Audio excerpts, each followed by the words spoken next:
Growl Tiger was a bravo cat who travelled on a barge. In fact, he was the roughest cat that ever roamed at large. From grazing up to Oxford, he pursued his evil aim. Growl Tiger's Last Stand. Growl Tiger was a bravo cat who travelled on a barge. In fact, he was the roughest cat that ever roamed at large. From Gravesend up to Oxford he pursued his evil aims, rejoicing in his title of the Terror of the Thames. His manners and appearance did not calculate to please. His coat was torn and seedy, he was baggy at the knees. One ear was somewhat missing, no need to tell you why, and he scowled upon a hostile world from one forbidding eye. The cottagers of Rotherhithe knew something of his fame. At Hammersmith and Putney, people shouted at his name. They would fortify the hen house, lock up the silly goose, when the rumour ran along the shore, Growl Tigers on the loose. Woe to the weak canary that fluttered from its cage. Woe to the pampered Pekingese that faced Growl Tiger's rage. Woe to the bristly bandicoot that lurks on foreign ships, and woe to any cat with whom Growl Tiger came to grips. But most to cats of foreign race his hatred had been vowed. To cats of foreign name and race no quarter was allowed. The Persian and the Siamese regarded him with fear, because it was a Siamese had mauled his missing ear. Now, on a peaceful summer's night, all nature seemed at play. The tender moon was shining bright, the barge at Molesey lay. All in the balmy moonlight it lay rocking on the tide, and Growl Tiger was disposed to show his sentimental side. His bucko mate, Rumbuskin, long since had disappeared, for to the Bell at Hampton he had gone to wet his beard. And his boatswain, Tumble Brutus, he too had stolen away. In the yard behind the line he was searching for his prey. In the forepeak of the vessel, Growl Tiger sat alone, concentrating his attention on the Lady Griddlebone, and his raffish crew were sleeping in their barrels and their bunks, as the Siamese came creeping in their sampans and their junks. Growl Tiger had no eye or ear for aught but Griddlebone, and the lady seemed enraptured by his manly baritone. Disposed to relaxation, and awaiting no surprise, but the moonlight shone reflected from 1,000 bright blue eyes, and closer still and closer the sampans circled round, and yet from the enemy there was not heard a sound. The lovers sang their last duet in danger of their lives, for the foe were armed with toasting forks and cruel carving knives. Then Gilbert gave the signal to his fierce Mongolian horde. With a frightful burst of fireworks, the Chinks they swarmed abroad. Abandoning their sampans, their pullaways and junks, they battened down the hatches on the crew within their bunks. Then Griddlebone, she gave a screech, for she was badly scared. I'm sorry to admit it, but she quickly disappeared. She probably escaped with ease. I'm sure she was not drowned. But a serried ring of flashing steel Growl Tiger did surround. The ruthless foe pressed forward, stubborn rank on rank. Growl Tiger, to his vast surprise, was forced to walk the plank. He, who 100 victims had driven to that drop, at the end of all his crimes, was forced to go kerplip, kerplop. Oh, there was joy in Wapping when the news spread through the land. At Maidenhead and Henley they were dancing on the Strand. Rats were roasted whole at Brentford and at Victoria Dock, and a day of celebration was commanded in Bangkok.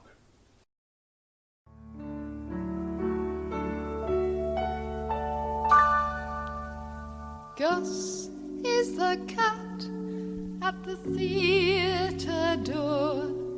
His name, as I ought to have told you before, is asparagus, but that's such a fuss to pronounce that we usually call him Gus, the theatre cat. Gus is the cat at the theatre door. His name, as I ought to have told you before, is really Asparagus, but that's such a fuss to pronounce it, we usually call him just Gus. His coat's very shabby, he's thin as a rake, he suffers from palsy that makes his paw shake.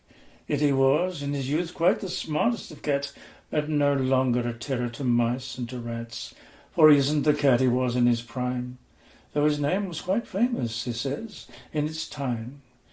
And whenever he joins his friends at their club, which takes place at the back of the neighbouring pub, he likes to regale them, if someone else pays, with anecdotes drawn from his palmiest days.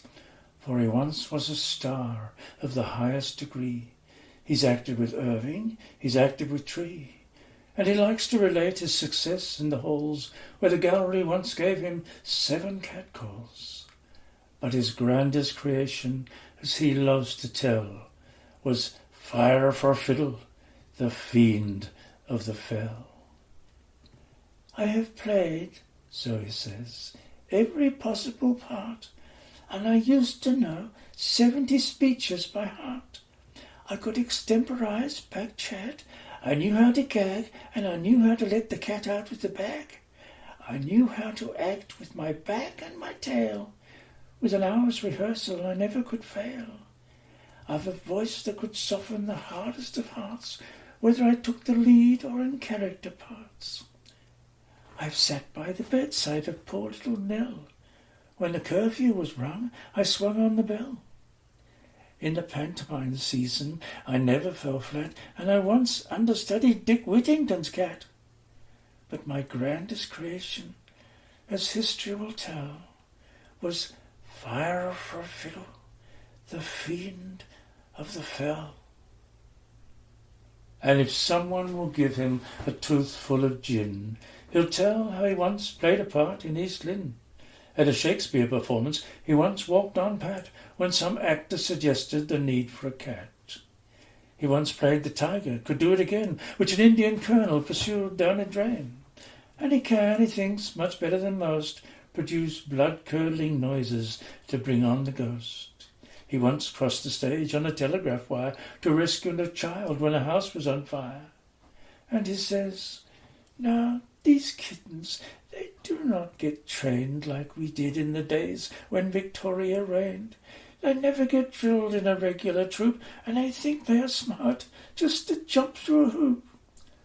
And he says, as he scratches himself with his claws, "The theatre's certainly not what it was.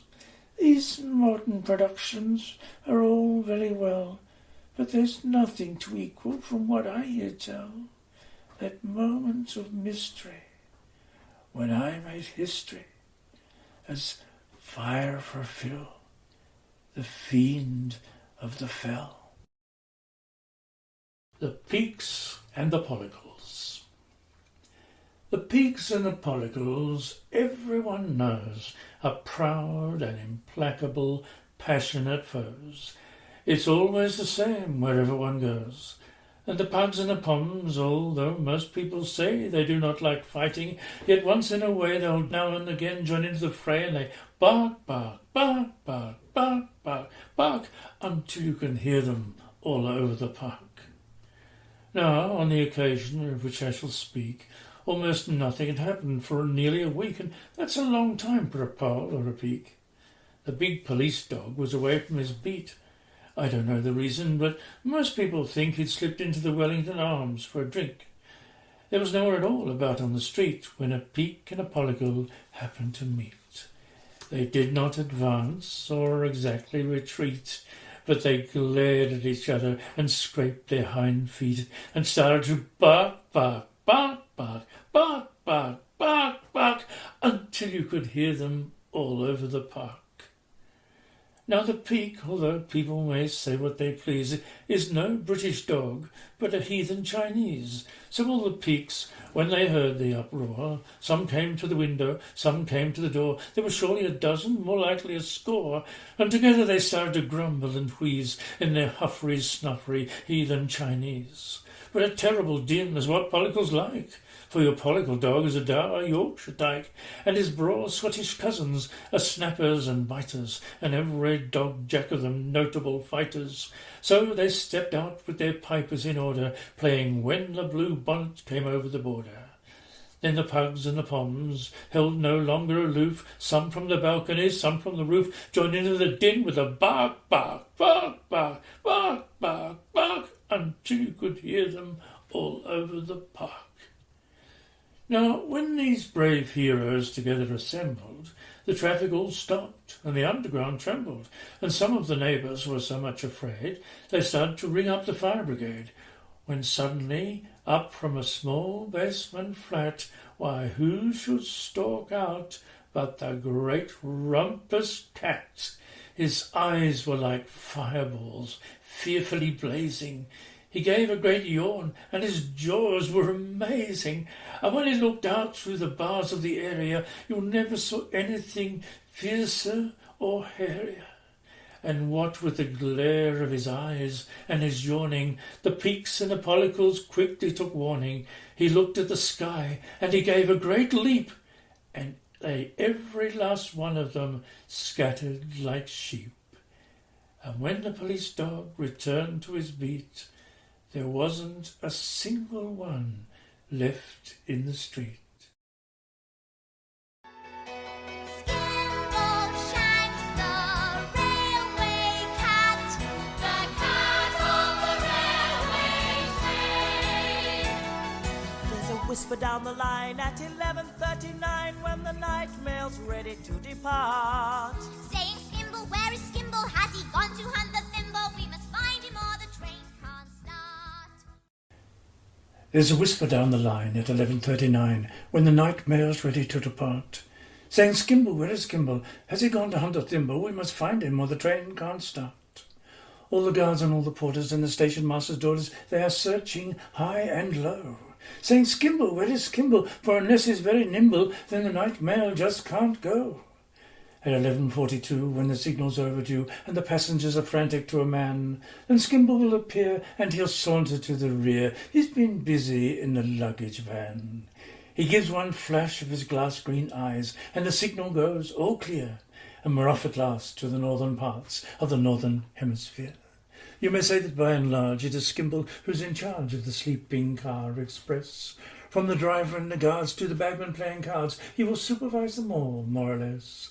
Down the corridor he paces and examines all the faces of the travellers in the first and in the third. He establishes control by a regular patrol. He'd know at once if anything occurred. He will watch you without winking, and he knows what you are thinking, and it's certain that he doesn't approve of hilarity and riot, so the folk are very quiet when Skimble is about and on the move. You can play no pranks with Skimble Shanks. He's a cat that cannot be ignored, so nothing goes wrong on the Northern Mail when Skimble Shanks is aboard. Oh, it's very pleasant when you've found your little den with your name written up on the door. The berth is very neat with a newly folded sheet, not a speck of dust on the floor. There's every sort of light. You can make it dark or bright. There's a handle that you turn to make a breeze. There's a funny little basin you're supposed to wash your face in, and a crank to shut the window if you sneeze. Then the guard looks in politely and will ask you very brightly, "Do you like your morning tea, weak or strong?" But Skimble was behind him and was ready to remind him, for Skimble won't let anything go wrong. And when you creep into your cosy berth and pull up the counterpane, you ought to reflect that it's very nice to know that you won't be bothered by mice. You can leave all that to the railway cat, the cat of the railway train. In the watches of the night he is always fresh and bright. Every now and then he has a cup of tea, with perhaps a drop of scotch, while he's keeping on the watch, only stopping here and there to catch a flea. You were fast asleep at Crewe, and so you never knew he was walking up and down the station. You were sleeping all the while he was busy at Carlisle, where he greets the station master with elation. But you saw him at Dumfries, where he summons the police if there's anything they ought to know about. When you get to Gallowgate, there you do not have to wait, for Skimble will help you to get out. He gives you a wave of his long brown tail, which says, "I'll see you again.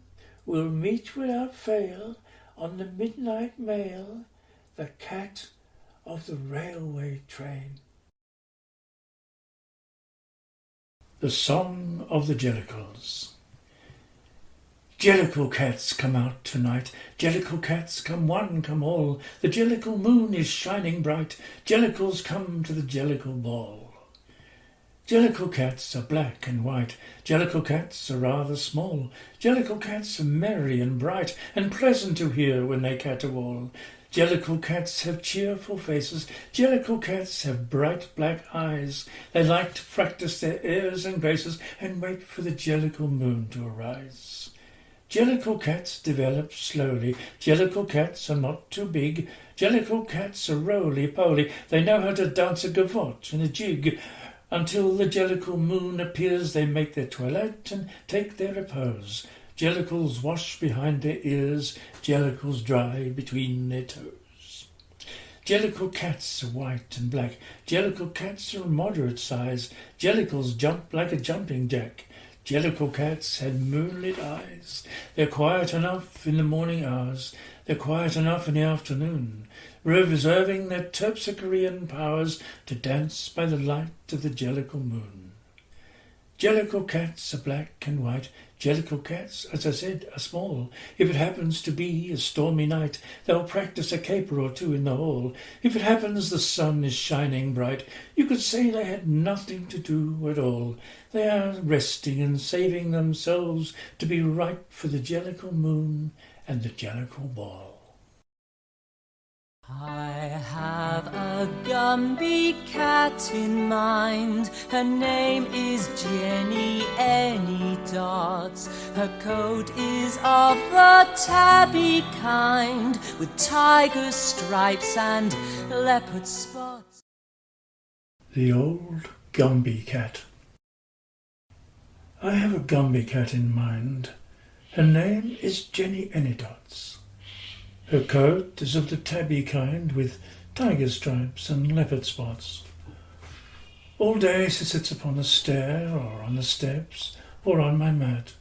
She sits and sits and sits and sits, and that's what makes a Gumby cat. But when the day's hustle and bustle is done, then the Gumby cat's work has but hardly begun.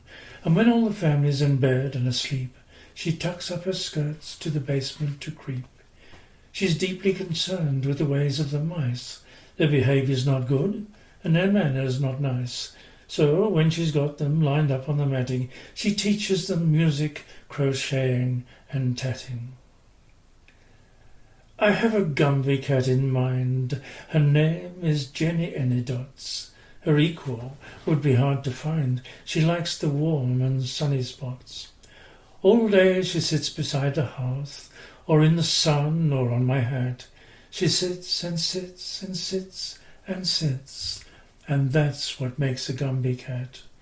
But when the day's hustle and bustle is done, then the Gumby cat's work is but hardly begun, and she finds that the mice will not ever keep quiet. She is sure it is due to irregular diet, and believing that nothing is done without trying, she sets straight to work with her baking and frying. She makes them a mouse cake of bread and dried peas, and a beautiful fry of lean bacon and cheese. I have a Gumby cat in mind. Her name is Jenny Anydots.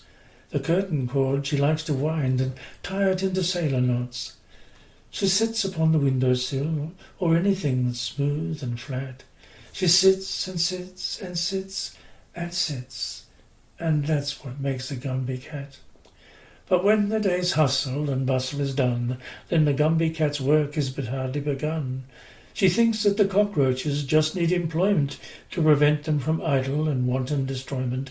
So she's formed from that lot of disorderly louts a troop of well-disciplined, helpful Boy Scouts with a purpose in mind and a good deed to do, and she's even created a beetle's tattoo. So, for old Gumby cats, let us now give 3 cheers on whom well-ordered households depend, it appears.